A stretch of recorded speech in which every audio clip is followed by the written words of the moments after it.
Okay, God is good all the time. And all the time, God is good. Amen. Okay. Ahiban tu pen chan cha kan pe tu kan pathian amin thang cha tum ko sa. Boi pa he akan cha cha to ke. Tu jing ka chun chon na kan ngei lewa akan sim mi chu zoom na kong he kan sim zoom na kong he kan sim e ho mani zoom na ngei lo en boi pa long lom ter kho salo na kong te kha he ka hin kan van sim nizan kha lai hot lom pal ka van tel lai ka te nan ka van tel kho lo e tu zan tu zo sam thok leo thong thalai marang holen ka van lut han te tu tu zan ka sim ding mi a point te kha lom pal te van sim ka du e tu zan ka sim ding mi thong tha chu mi vial te he zoom tu kan sia zoom lo tu kan sia mi vial te he boy pa mai ka be chai ding in kan dir te lai te mi te kha tu zana thong tha ka sim ding mi chu se nu lo pa vial te zong kan nun na ka se zoom tu tha nun na ka zung zal mi chu zoom tu tha ni chun boy pa cha san atlai mi zoom tu ni chun mai le kong he an rot zung zal chu mai le a hen ka dir mun he zaitin da asalai te mi te boi pacha asan atlai me zoom tu boi pasun par nang sa asan atlai me zoom tu ni chun kam hai ka hen zeida te mi te kha an rot zung zal chu atel mi zoom tu kan sinaka kan phil loading mi chu boi pa ni hen hi vale kan nun nak chan adong te ka hen bia akan chei te lai te he phil na lau se hi vale kan nun lewa kan du to kan nong ko lai hi vale kan nun lewa kan nun sia vial te kha boi pa ni adong nak ni te a chun akan chei te lai khri azum ri lo mi kan sia chun chu kan thil tua ning kan sining ten khan boi pa ni be chei kan salai e khri azum chang mi kan sia chun boi pa cha kan tua mi vial te kha be chei an salai Bible cha kan hu mi chu boi pa cha rian kan tuan mi vial te kha mei chunga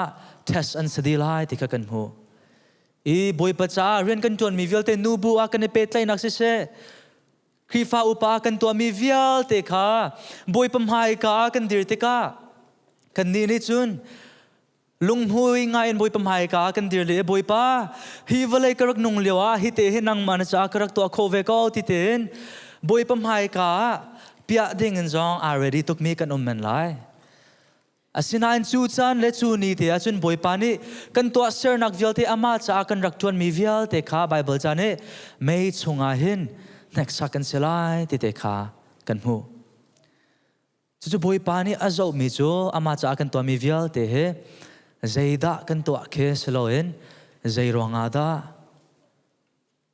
boi parian kan tuan mi he zeida an to kho seloin zeiranga da te mi te kan lungput khe boi pa ni azo ding mi chu se chu mai le kong bia chei te lai kan sin mi mai le a boi pam hai ka kan dir te lai ti thei bu ten zoom tu kan nun nak chan he kan manga chun a boi pa cha san atlai do mi kan sim ko lai te mi te kha atu zana he ka kanau le thong tha ka van sim ding mi na cha se ma te kha thong cha ka sim lewa van sim ka te ma kan jin ka phil chang lai te kha ka thei cha ka phil hana toi te kha nan mai ka van sim da ka du mi ase okay tonight we are going to be in I want you guys to turn your Bibles to the book of Romans. Open your Bible to the book of Romans chapter 2.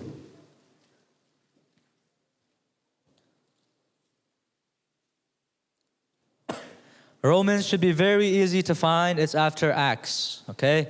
In the New Testament, it's going to be right after Acts. I want you guys to turn your Bible to chapter 2, and we're going to read from verses 5 to 10 or 11. Okay, we're going to read from verse 5 to 11. Romans chapter 2, verse 5 to 11. Okay, are we all there? I'm gonna read for us. Okay, try your best to get there. I'm gonna read, and I want you guys to follow along with me. Romans chapter 2, verse 5 to 11. Verse 5. But because of your heart and impenitent hearts, you are storing up wrath for yourself on the day of wrath, when God's righteous judgment will be revealed. He will render to each one according to his works.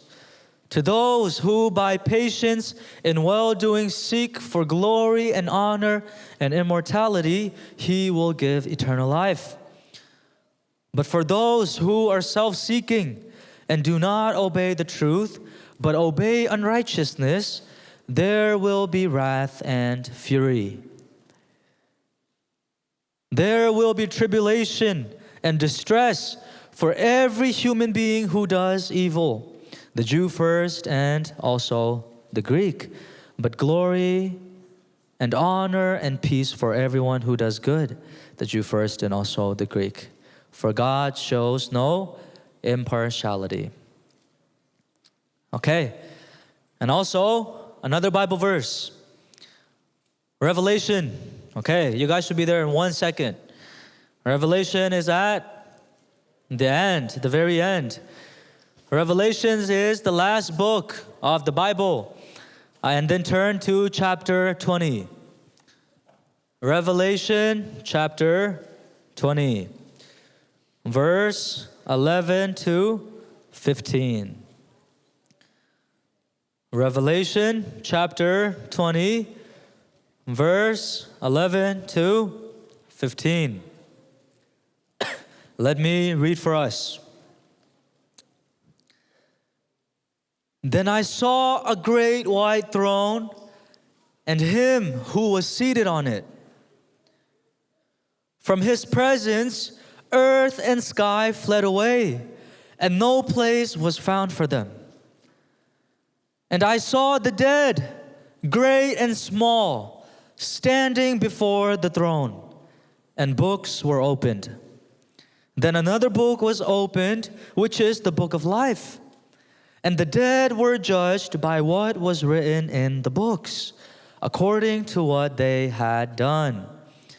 And the sea gave up the dead who were in it. Death and Hades gave up the dead who were in them, and they were judged, each one of them, according to what they had done. Then death and Hades were thrown into the lake of fire. This is the second death, the lake of fire. And if anyone's name was not found written in the book of life, he was thrown into the lake of fire. Let me read that last verse. And if anyone's name was not found written in the book of life, he was thrown into the lake of fire. Okay, let me pray for us. Let's go to the Lord in prayer. Father, we are so thankful to be here. And we stand in awe, Lord, of your goodness, your mercy, and your grace to each and every one of us. Lord, as we come here tonight, you know how much we need you. I stand here to preach your word, your truth, the reality of eternity and the reality of your final judgment. Lord, please make this real in each and every one of our hearts. Our minds are so distracted, and our hearts are so trapped in the things of this world, Lord, that oftentimes we cannot think of eternity. But tonight, precious Holy Spirit, would you set our minds on eternity? Would you help each and every one of us, from the youngest to the oldest, to think about the afterlife and your judgment to come, that we might flee, that we might run away from judgment and into the arms of Christ. Help us. Be with me, Lord. be with each and every one of us in our seats. We want to know you. We want to encounter you. Do this work, Lord. In the name of Jesus, I pray. Amen. Okay. Tonight, I want to talk about the judgment seat of Christ. Okay? Tonight, I want to talk to each and every one of you guys about the judgment that is to come. And yes, you heard me right. There is judgment coming. There is a final day that God has appointed where each and every one of us are going to be judged. It's important we know this. We live in a time and we live in a generation where the Word of God is being softened. We live in a time and a generation where the Word of God is not being preached for what it is. And we live in a generation where we are very, very quick and easy to speak about the love and the grace of God, which I have done that to you. But then we leave out the holiness, the wrath of God, and the judgment of God. We live in such a time as this where so-called Christians, they only know a God who is love, but they don't know a God who is judge. Guys, let me tell you something, okay? It is very possible for you to come to church and for all of us to sit here in our seats and raise our hands and sing these worship songs and for us to be worshiping different gods. What do I mean by that? Because there are so many of us who have the wrong view of who God is in our generation. Let me give you an illustration. There are two besties. There are two girl besties. Okay? And one of the besties is trying to set up her other bestie on a blind date. Okay? She's trying to set up her bestie on a blind date. And she tells her, please go on this blind date. You're turning 30 soon. You're reaching 30. You're getting close. You're pushing it. You're 26 already. Please find someone. And we all need friends like that, okay? We all need friends like that. There are two besties, and this one bestie is trying to set up her other friend on a blind date. She tells her, I know this great man. I know he's so good. Please, you need to go talk to him and see maybe if he's the one for you. And so the other friend, she starts to get curious. And she goes, well, tell me more. What is he like? And she says, well, to begin with, he's 6'2". He's 6'2", he's tall, and he's handsome. He's not 5'6" like all the other Chin guys. He's 6'2", he's tall. Not only that, he has money. He's rich, he has a good job. He's handsome, he loves his family. He is gonna be a great guy for you. He is the most gentle and loving person that you will meet. And so the friend, after hearing all of these great things, she starts to get excited. Man, maybe this is the one. Maybe God has saved me until this time to meet this great dude. And so she gets excited to go on this date. And she does. And they go on a date. And the date ends.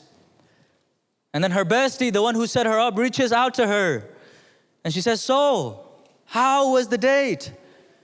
And then the friend looks at her, but not with a happy smile, but with an angry grin. And she said, were we talking about the same guy? She looks at her friend and she says, I don't think I met the right guy. You told me that the guy I was gonna be meeting was 6'2", but he's only 5'4". He's shorter than me. You told me the guy I was about to meet is rich, he has money, but he made us split the bill on our date.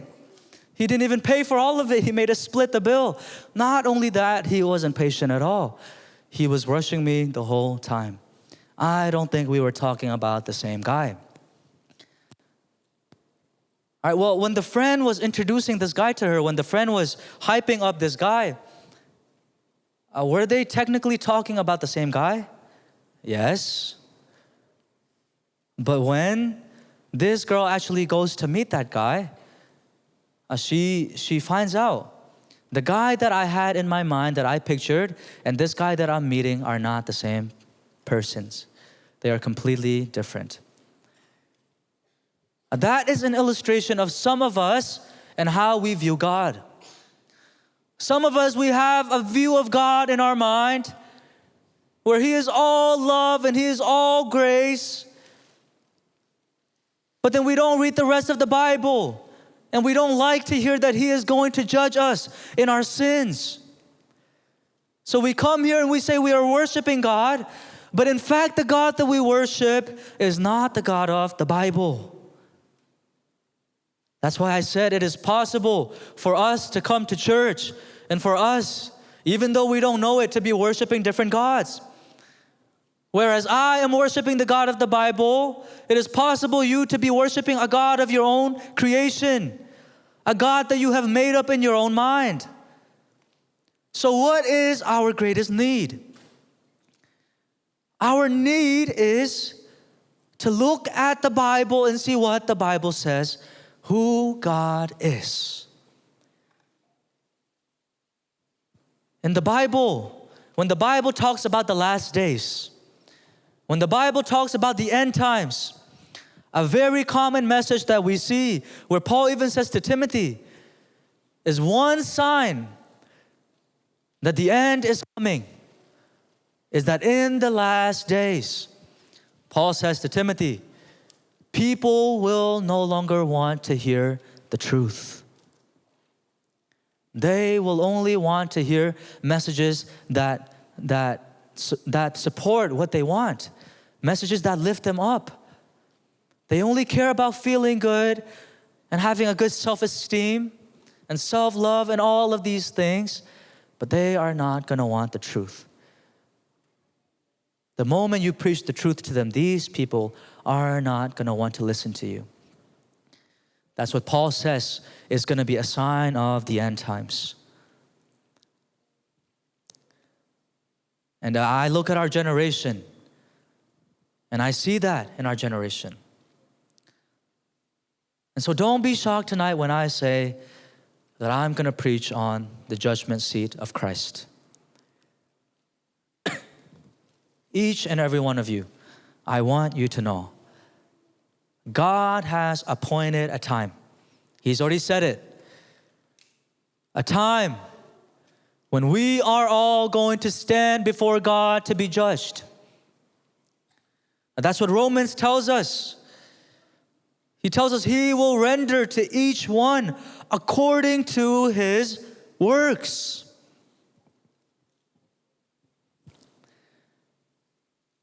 And especially in Revelation.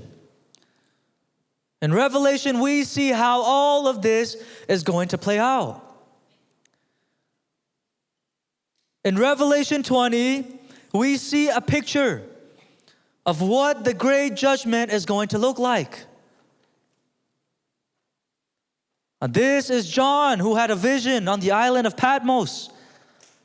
And God shows him this vision of all the things that are to come. And here in verse 11, John says, I saw a great white throne. And on that throne, there was someone sitting. I saw the great white throne and Him who was seated on it. Who do we think was sitting? Who do you think will be sitting on the seat?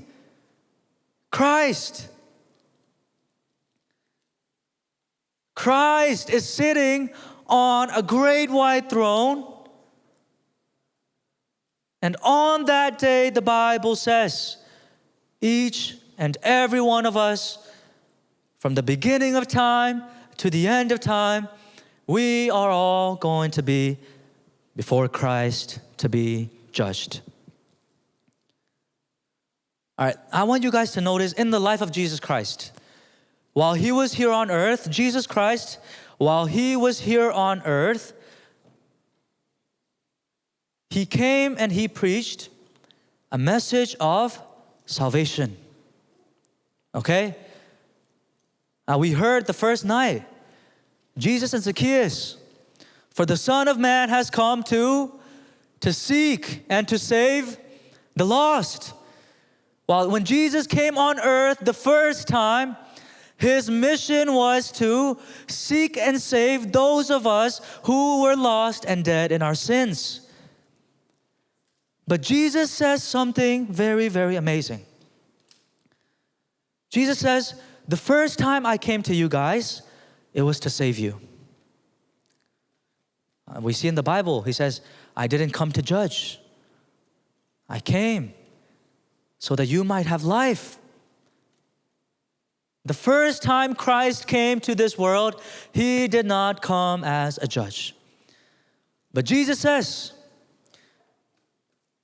but there is going to come a time when I come again. Did you guys know that? Christ, there is going to be a time and a day where Christ, our Lord and our Savior, he comes. The clouds of heaven are going to open up, and we are going to see the Son of Man come down in his glory a second time. But Jesus says, when I come a second time, it will no longer be to save, but it will be to judge. The second time I come, it will no longer be, there will be no more second chances. He says, when I come the second time, he said, I'm going to come with a sword to wage war. And when Christ comes back a second time, there are only going to be two of us, two groups of us. One group is those of us who have placed our faith in him. We talked about that this morning. We looked at faith. Those of us who have placed our faith in Christ, we're going to be one group. But the other group, the Bible says, they are going to be the enemies of God. Enemies of God. You know, I don't know if you truly realize what an opportunity you have this whole week. Each and every one of you. I don't think you realize how gracious God is being to you right now, to give you the opportunity, the chance to hear the gospel. You need to know this is a divine time that God is pouring out his grace on your life, to give you the opportunity to hear the gospel and to believe in the gospel and to be saved. Because the time that we have to believe in Christ, the time of grace is limited. Right now, we are in a time where God is being gracious to us, where if we repent of our sins and we place our faith in Christ, Christ will wash us with his blood and he will save us. But the Bible says there is going to be a time that God has appointed when the gateways, when the door of heaven, when the entranceway into heaven, when the gates of heaven are going to close.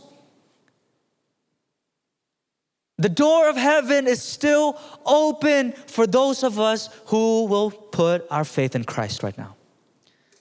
But don't be mistaken. Don't take it for granted. That door will close soon. It will close either when you die or when Christ comes back. We don't know which one is going to come first. None of our lives are guaranteed. God forbid, for some of us, that could be tomorrow. That could be tonight.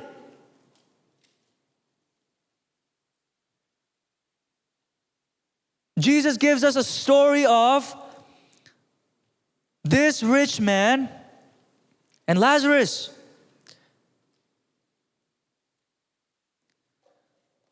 Where, long story short, in his time on earth, this rich man, he had everything that he needed. And Lazarus, a poor man, he was begging for food while he was here on earth. And then the Bible says the rich man died. The rich man died and he went to hell. He went to hell. And he was stuck in hell. And when he went to hell, the rich man was begging for a single drop of water. Hell was a place so scary, of eternal fire, that the Bible says he was begging just for a single drop of water. And this rich man says something that we should all learn from. This rich man, he looks at Abraham on the other side of the chasm, the Bible says, and he says, Father Abraham, he said, please, if it is the case that I can no longer get out of this place, if I am stuck in this place for all eternity, please send somebody back to the earth. Send someone to the earth to go warn my brothers and my sisters so that they might not come to this place. He said, I don't want them to come and to experience what I'm experiencing right now. Please send someone back. And you know what Abraham said to him?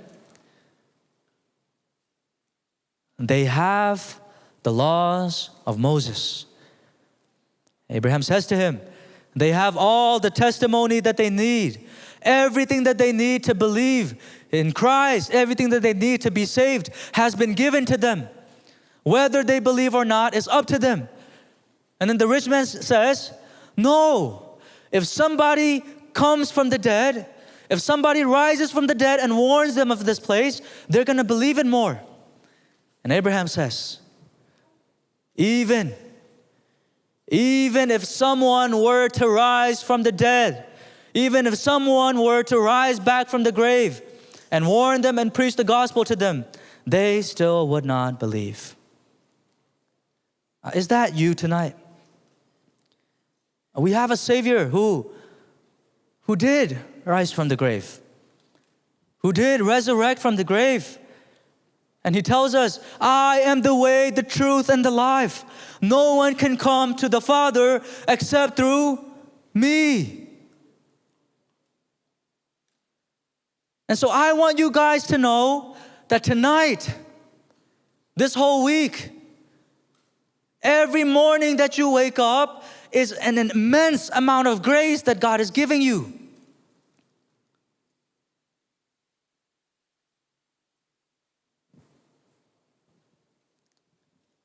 Sometimes I think we take waking up for granted. This is how much God hates sin. God hates sin so much. He hates sin so much that if it weren't for His grace, I want you to think about this. If it were not for the grace of God on our lives, we should be dead in our sleep.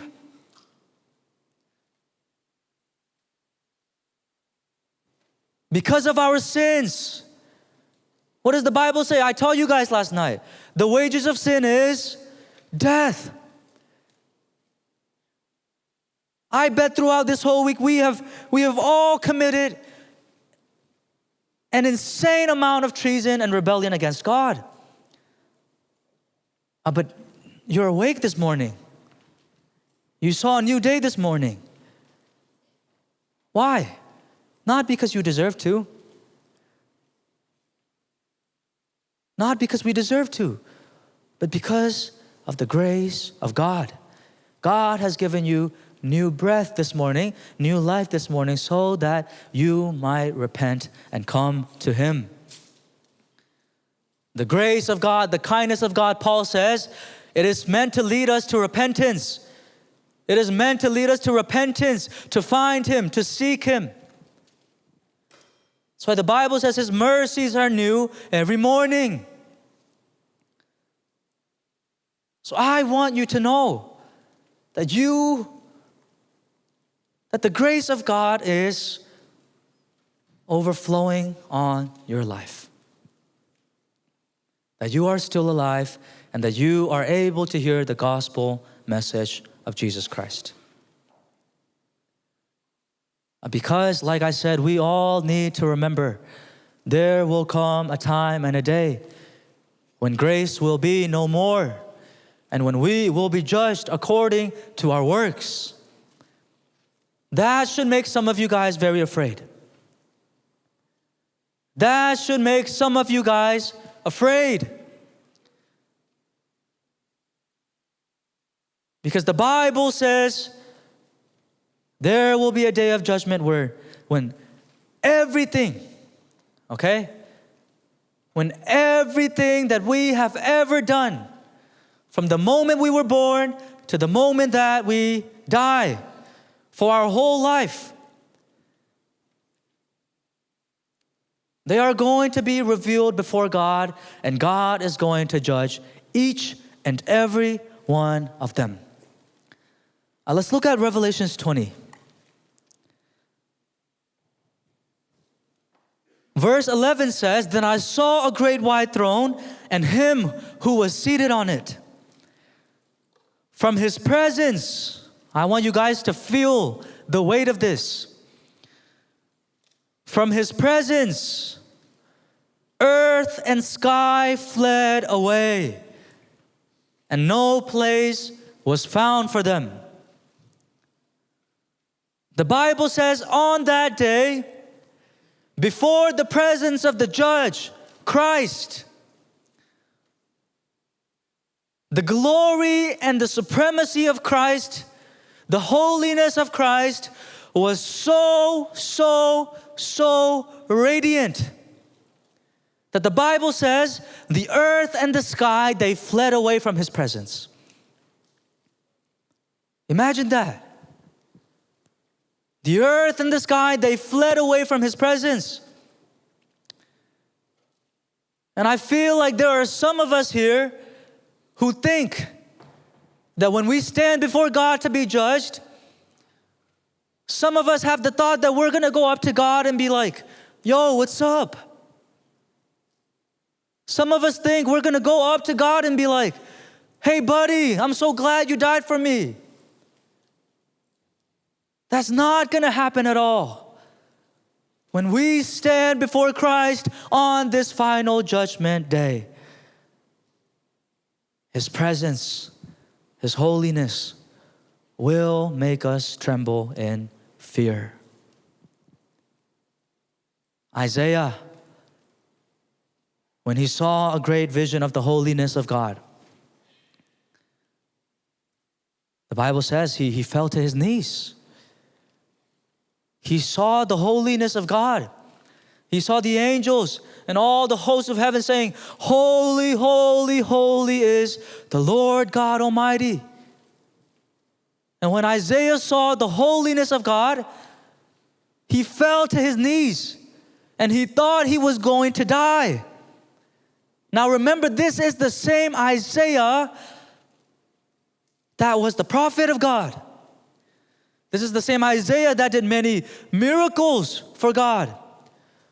But this man catches a glimpse, not even the whole thing, a small glimpse of the holiness of God, and he fell to his knees. And he said, "Woe is me, for I am a man of unclean lips." On that day of judgment, brothers and sisters, none of us are going to be able to stand up before God. You know, I told you guys that I work at Panda Express, right? I don't know if you guys remember, but I do. And I had this coworker. Her name was Pat. And we would often have these conversations, these dialogues of Christianity. She doesn't believe. She's a very liberal, new age sort of those weird spiritual New Age people, who are like, I am God, or, those weird people. She was one of those. And the crystal people, that's her. Okay, she has a bunch of crystals. And we were talking. And one thing she said to me was, when we were talking about who God was and who God is, and I was sharing with her, she said, if God is real and if God is true, when I stand before him, she said, I'm going to give him a piece of my mind. She said, I'm going to give God a piece of my mind. Why would he create the world like this? Why would there be so much suffering? Why would he do all of this? If God is real, then he has done a terrible job. I am going to give him a piece of my mind. And I didn't say it to her. I didn't say it out loud to her, but when she said that, I thought in my mind, no, sister, you are not going to do such a thing. When you stand before my holy God, the only response you're going to have is, woe is me, for I am a sinner. There is going to be none of us great enough to give God a piece of our mind. Guys, we have to know who God is. We have to understand that the God that we worship is not just like you and me.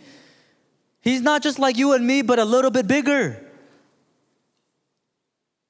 Sometimes we feel like God is just like us, but a little bit stronger, a little bit bigger. No, the Bible says God is holy. And the word holy means set apart. When we say God is holy, it doesn't just mean that he doesn't have any sins, that he is pure. When we say God is holy, we are saying that there is absolutely no one else, nothing else like God. God is completely other than. That's what God's holiness means. It's not that he's just like you and me, but a little bit bigger. No, he is altogether different from you and me. He is the God that created the universe. He is the God that formed you. And you will stand before this holy, holy God. And the Bible says, earth and the sky, they fled away from his presence.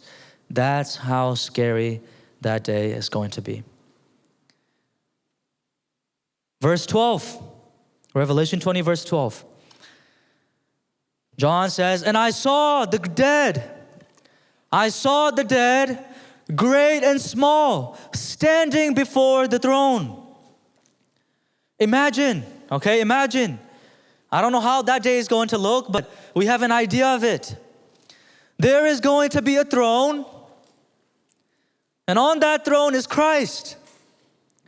And in front of him, the Bible says, the dead, great and small, are going to stand in front of him. That includes you. Just imagine every human being that's ever lived since the beginning of time. Every human being that's ever lived since the beginning of time, we are all going to stand before God. We are all going to be in front of God. The Bible, it says something that's very actually interesting. We keep reading. And it says, and books were opened. Here are all of us, all of the human race, standing before the God who made us. And the Bible says, and books are going to be opened. And when we are being judged, inside of these books are written every single thing that we have done, every single thought that we have thought, every single sin we have committed. Inside of these books, God has recorded everything. On that day, there is not going to be such a thing as a bad memory. Some of us, we have committed great, great sins. But because of our memory, we sometimes forget our sins. On that day, there is going to be no forgetting our sins.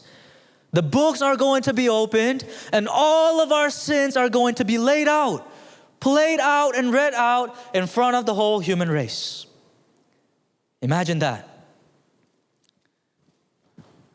The worst things that you have ever done by yourself, the worst sins that you have ever committed to other people that nobody else knows, the greatest sins that in your life that you are keeping a secret, on that day, they are all going to be revealed.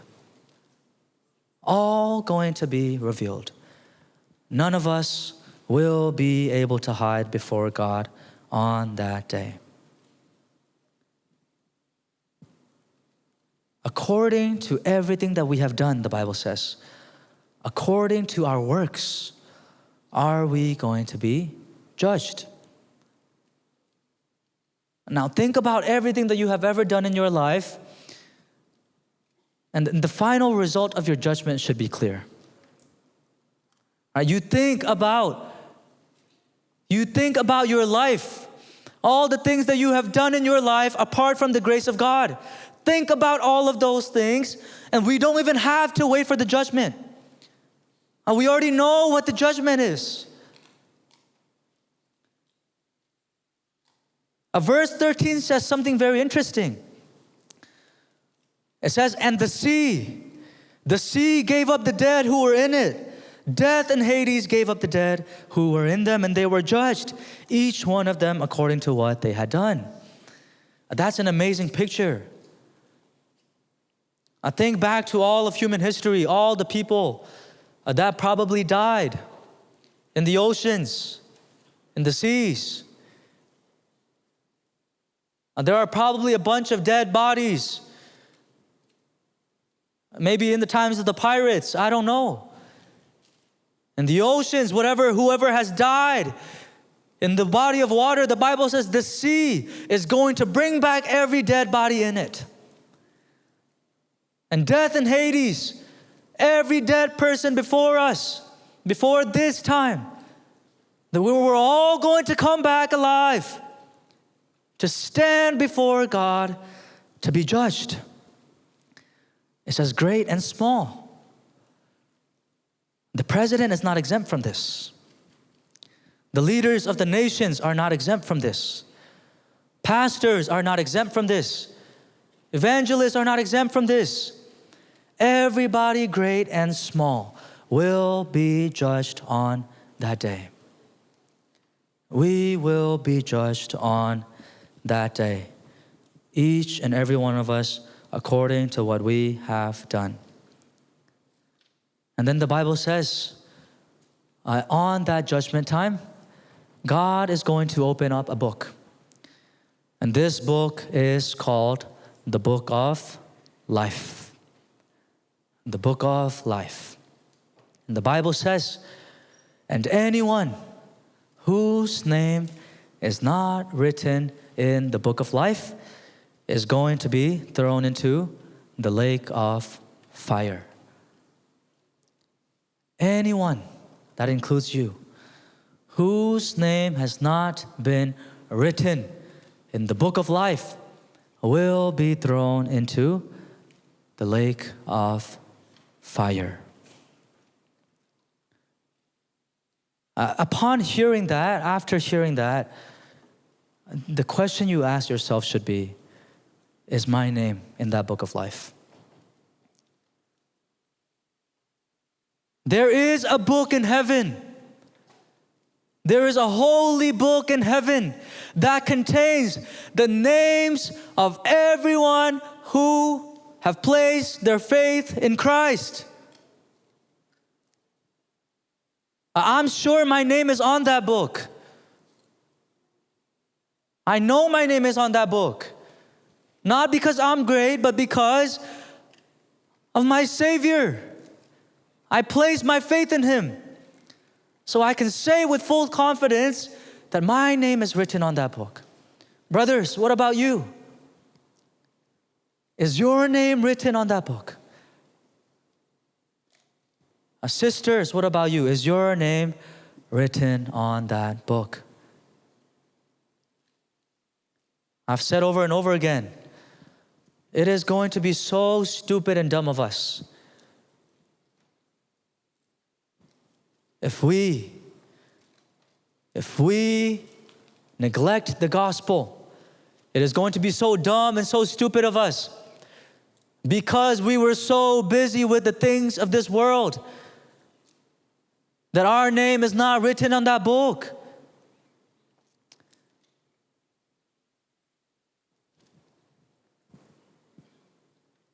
I think there are going to be so many of us who TikTok our way to hell. I really do. I think there are going to be some of us who scroll our way to hell. So many of us who are going to be entertained to hell. We have so much entertainment. We are so distracted that we don't take the time to think about the things of eternity. Our mind is stuck here on the things of this world. What pleasure can I receive while I'm here on earth? You should be more worried about where your soul is going after this earth. If your name is written in that book of life. And let me tell you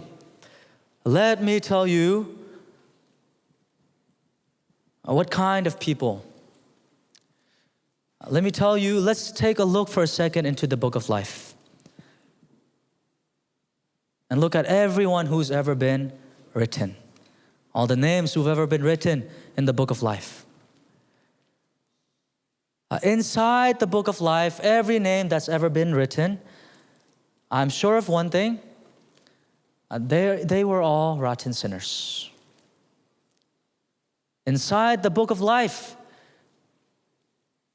every name that's been written, every life that is written in the book of life, one thing is for sure, they were all sinners. Their names did not make it to the book of life because they worked for it. These are the worst of the worst. Sinners amongst sinners. Many times I feel like when we think about heaven, we think all the great people of the faith are going to be there. We feel as if heaven is a place for the good people, for the holy people. If we could take a glimpse into heaven right now, every human being who is in heaven and who will be in heaven, they all have one thing in common. Only one thing. If we got to heaven and we talked to the Apostle Paul, you know, sometimes we look at the characters of the Bible and we create a distinction between us. We think, no wonder why Paul would go to heaven. No wonder why Peter would go to heaven. He did so many things for God. But if we got to talk to Paul in heaven for just a second, and we asked him, Paul, why? How is it that you have made it into heaven? Paul would not say, because I did this. Paul would not say, because I preached the gospel, because I suffered for him. Paul's answer would be, because Jesus Christ died for me.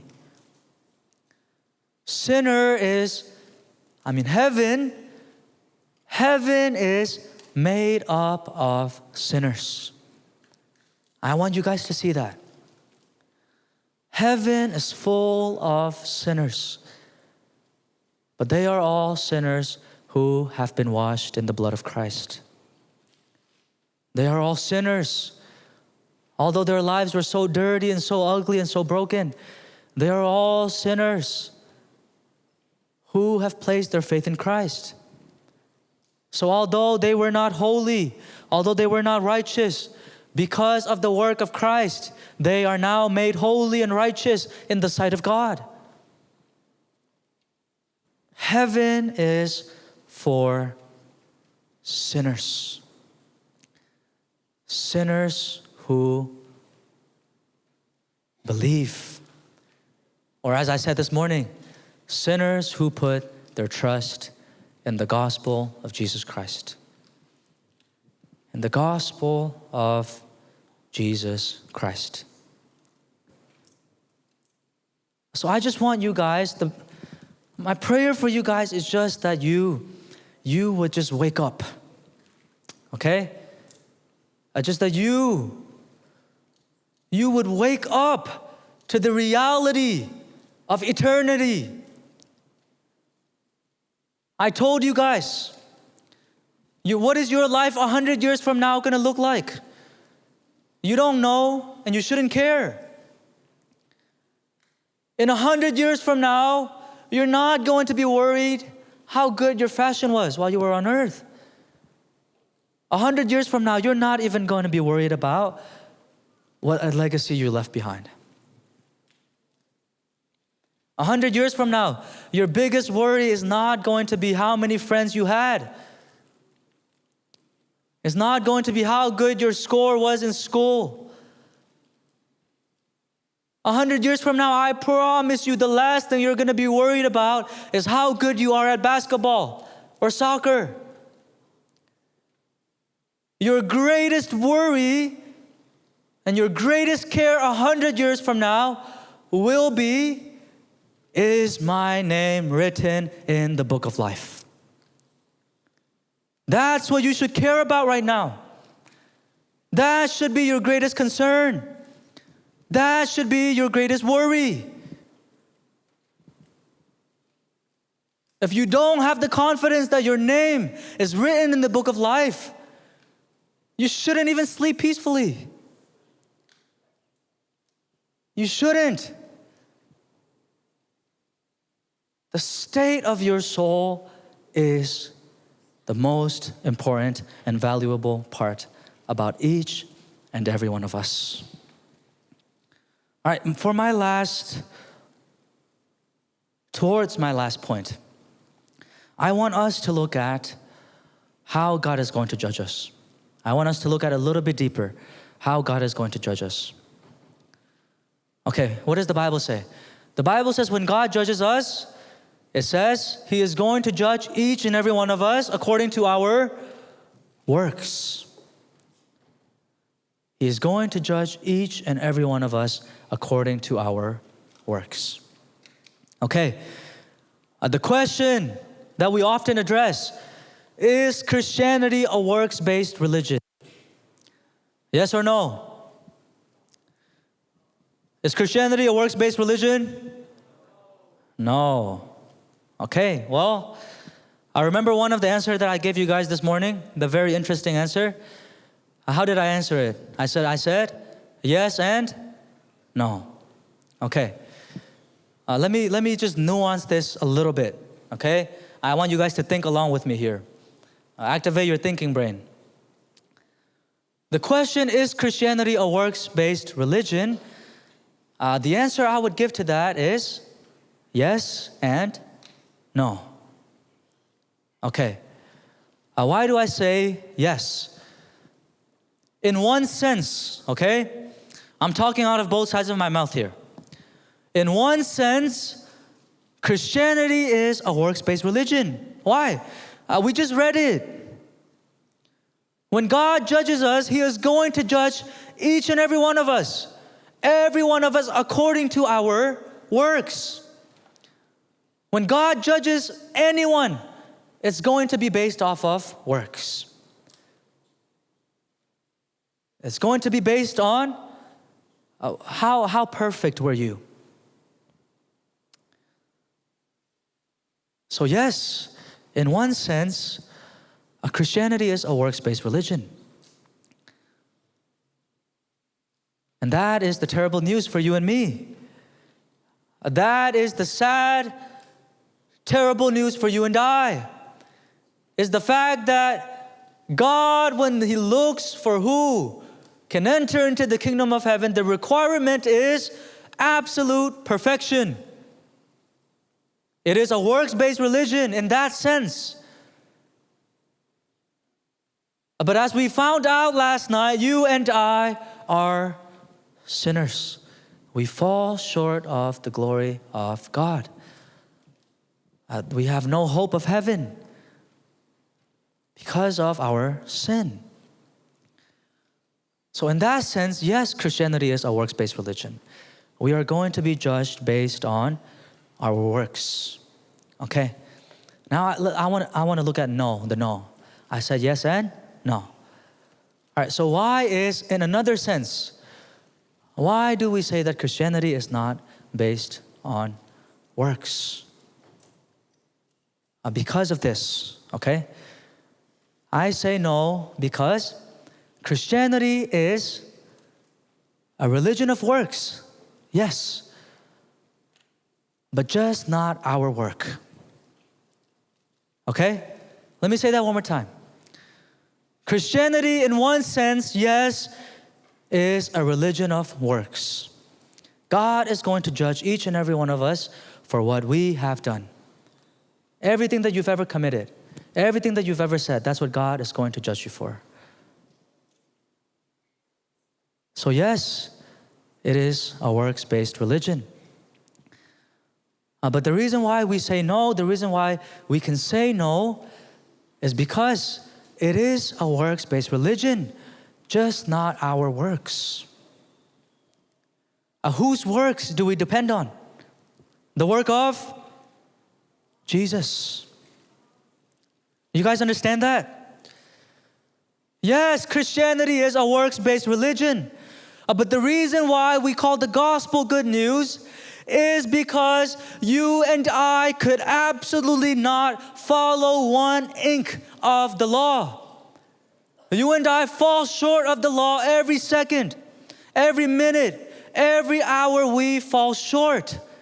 Our works. When God looks at your life and judges everything that you have ever done, the only judgment left for you is the lake of fire. But the gospel, the good news of Jesus Christ is, Jesus Christ came to this earth. This is why I told you guys what the gospel is today, right? I told you guys 3 things. Number 1, I said, based off of 1 Corinthians 15, the gospel is that Jesus Christ died on the cross for your sins. Number 2, he was buried. And number 3, he was resurrected. That is the gospel. And tomorrow night, we are going to take a deep, deep dive into the gospel.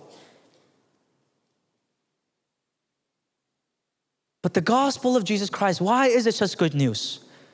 Because you and I were bound to go to hell. Because God was going to judge us for our works. You and I had no good work. The only thing awaiting us was hell. So you know what Jesus did? He said, okay. Jesus said, if these people cannot obey the law, if they cannot live a righteous life, Jesus said, I will go and live it for them. Since they can't do it, I will go and do it for them. So this is the amazing thing about the gospel. Jesus Christ came to this earth, and what did he do? He lived on this earth. Okay, let me ask you guys a question. Why, when Christ came to this world, why did he have to be born as a baby? Why did Jesus have to be born as a baby? If all that we needed was just for him to die on the cross for us, why didn't Jesus just go straight to the cross? He's God, he could do it. Why? Why did Jesus have to be born as a baby? Why was he born as a baby? And the answer is because Jesus not only died for us, but he also lived for us. Amen. I'm going to go more into what this means, and I hope if you understand this, you are going to be jumping for joy. I promise you. If you understand the fact that Jesus Christ lived for you, your heart is going to be filled with joy. Think of it. When you or I were born here on earth, how were we born? As a baby. We were a little fetus born as a baby. And as a baby, we grew up. We had to go through a lot of different things. We had to be nourished by our moms. We had to do all of these things. And so we lived life as a baby until however old you are now.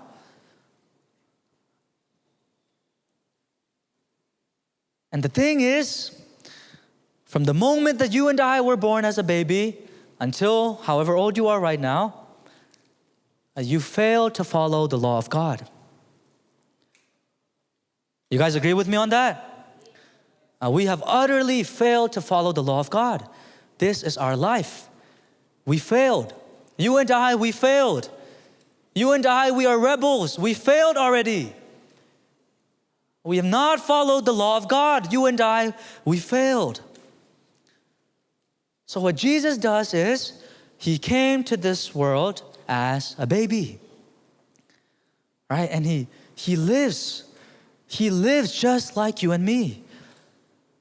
You know, Hebrews talks about Jesus, and he says, the amazing thing about the Jesus that we have, the amazing thing about the God of the Bible says is, we have a God who can share our suffering, who did share our suffering. How? Because Jesus Christ, He came to this world just like you and me, and He lived just like you and me. Everything that you have ever experienced, Christ probably knows how that feels. Every suffering, every loneliness, Christ has gone through it all. The Bible even goes so far as to say, Christ has been tempted in every way that you and I have been tempted. Think of your greatest sins in your lives. Think of the sins that just keep tripping you up. Think of the sins that you can't overcome. The Bible says Jesus Christ was tempted in every way that you and I have been tempted. Yet, the Bible says He was sinless. What does that mean? Christ, He came to this world and He lived and He suffered and He went through everything that you and I went through, except Jesus Christ, our champion, He did not fail. Amen? He did not fail. In every area of the law where you failed. For some of you, that's disobedience to your parents. Or for some of you, that's touching something you shouldn't. For some of you, that's a substance that you shouldn't. In every area of your life where you failed to follow the law of God, Jesus Christ came to this world and He lived. And He succeeded in every area that you failed. This is why it's very important that we remember not just the death of Christ for us, but also the life of Christ for us. So Jesus does this. He goes throughout this whole life. And not once did He sin. Not once did He fail to obey the law. And then He goes to the cross. And on the cross, the Bible says, He takes your sins upon Himself on the cross.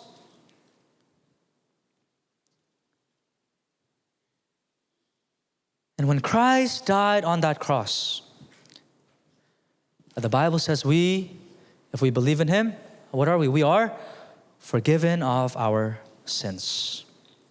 All right? If we believe in Christ, we are forgiven of our sins. But now this is where the life of Christ comes in. Okay? The standard for heaven. Think about this. The standard to get into heaven is not just moral neutrality. By that, what I mean is, in order to get into heaven, it's not good enough to just be sinless. It's not good enough to just be free of your sins. What the Bible calls for is absolute perfection. Right? So it's not just a neutral ground. No, we have to be infinitely perfect. So that's where the amazing thing about the life of Jesus Christ is, by his death on the cross, he paid the debt for our sins. Now let's say, imagine a bank account. Your bank was negatively infinite. You owed a debt that was infinite. Your bank was showing minus. And because Jesus Christ died, that minus bank account went to zero. Your debt is free. But not only that, the amazing thing about the life, the fact that Jesus Christ lived for you is, when we place our faith in him, the Bible says Jesus Christ gives us. He gives us that perfect life that he lived. And so now, our bank account is no longer just zero, but it is infinitely positive. You and I are no longer just a people who didn't commit sins. We are now a people, because of the righteousness of Christ, we obeyed every law. Why? Because Christ obeyed every law. You guys see what I'm saying? This is why the life of Christ is so important. Because Jesus Christ did not just die for us, he also lived for us. He lived for us. I see some of you guys talking to your friends and laughing. And I want to ask you not to do that. Because I am right now, I'm not sharing with you something that I made up. I'm sharing with you something that God has given to us. And this is your greatest need. But some of you guys, you still can't see that need. We're here while hearing the gospel. We're laughing and we're giggling. But let me remind you, with the authority of the Bible, I promise you, when your soul, when you stand before God to be judged, brothers, sisters, you will not be laughing. I am speaking to you about serious things concerning your soul. And the best thing you could do for yourself is to listen.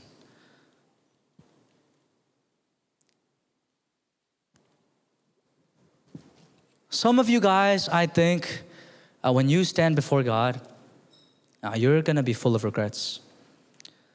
And when you stand before God to be judged, if you have not placed your faith in Christ, you're going to remember this camp. And you're going to remember all the other camps that you've gone to. And you're going to think, why was I such a fool back then? I should have believed when I had the chance. I reminded you guys the first night that this is not a fantasy, it is reality. Our soul, we are going to stand before God. And your friends are not going to be there to stand beside you. It's going to be between you and God. And you will be utterly hopeless and on that day if you do not have the gospel of Christ. So I want to plead with you guys. Not because I want you to listen to me, but because I want your soul to be saved. I want your soul to be saved in Christ. I want to plead with you guys. I believe in the gospel of Jesus Christ. Believe in Christ. This is not just games and shows. This is reality.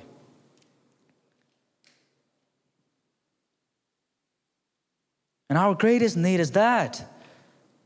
To have God. Your life without God is utterly meaningless. You can laugh all you want. You can go about your life all you want. You can go about your life your whole life being the class clown, whatever. Making other people around you happy, whatever. But you should not dare neglect your soul.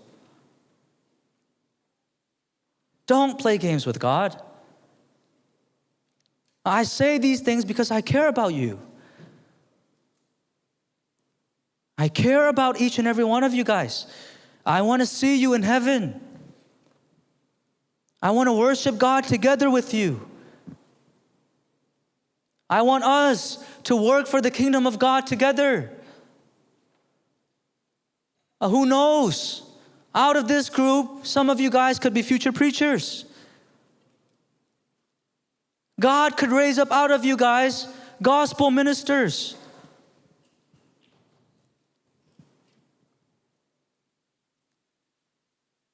Just because you are young, don't think that these things are not important. It is. It is very, very, very important. And none of us are going to be standing on that day trivially. If our name is not written in the book of life, our heart will be filled with regret. You're going to cry out to God and say, give me one more chance. You're going to wish you could come back to all these camps and actually listen and place your faith in Christ. And I don't want you to have that kind of regret when it's too late. I want you to take the state of your soul seriously while you are still alive and breathing, while God is still extending His grace out to you. Amen?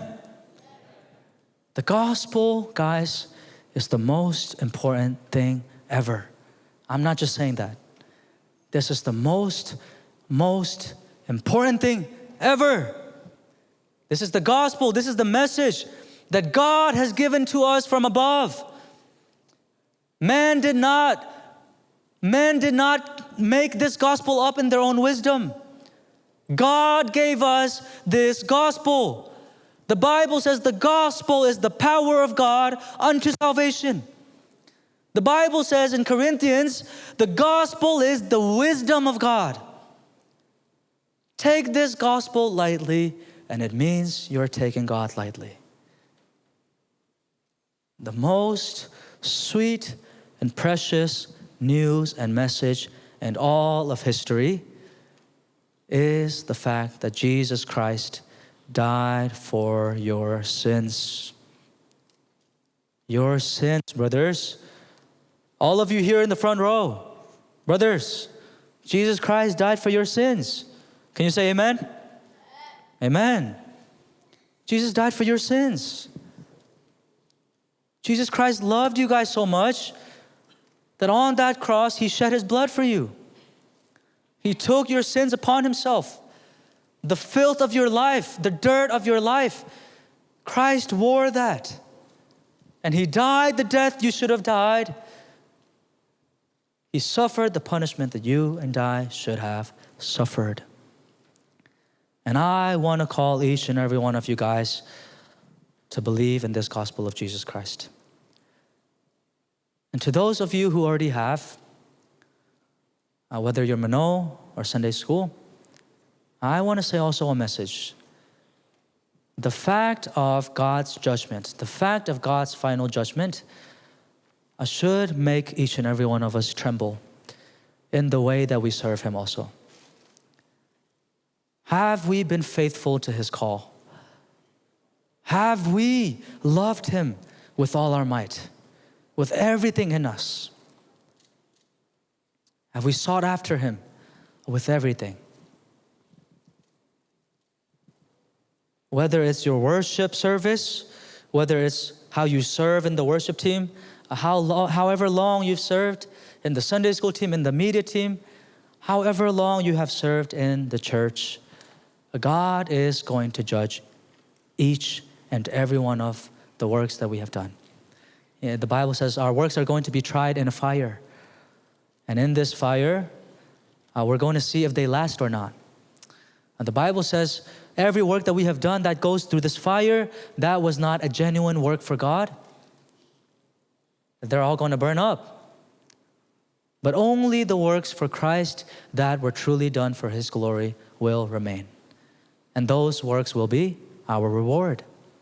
It's very easy to say we're serving God and do it for ourselves.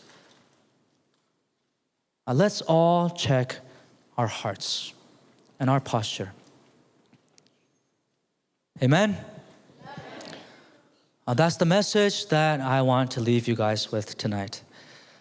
Yes, it is a serious message, and yes, I know it can be a grim message. It might not be pleasing to the eye to hear. It sounds like a message of condemnation, but it's not.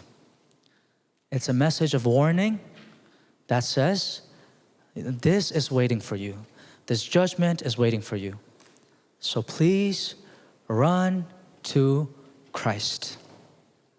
That's all it is. Run to Christ.